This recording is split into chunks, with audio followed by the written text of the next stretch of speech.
Yep. Calf raise to Out here. Yep. Perfect. Yeah. So the calf raise tutorial. So from the side, it looks like that with your forefoot Okay. on the step and everything else off.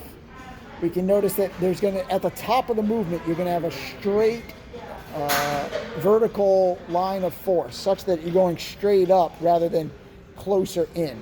Having the handhold is critical because it will allow you to feel stable and exert your full effort into the step.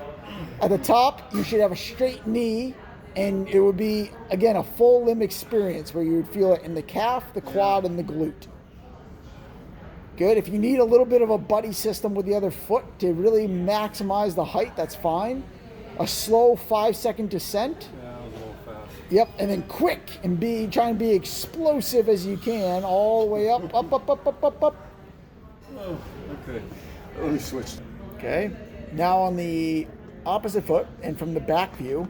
Yeah, so nice job bringing your center of mass to your opposite side. So in this case, it would be off to your right. Yeah. Yep.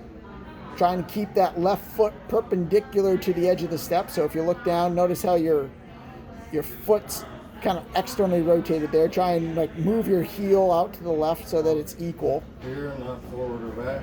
Yeah, now you're straight. Nice job. Good. You drop into it, that negative position, try and come up. Really pushing through the ball, the first and the second toe. So more pressure on the inside of your foot than on the outside. There it is. Nice job. Yep. As tall as you can. And then slowly 5 seconds down. 1,002, 1,003, 1,004, 1,005.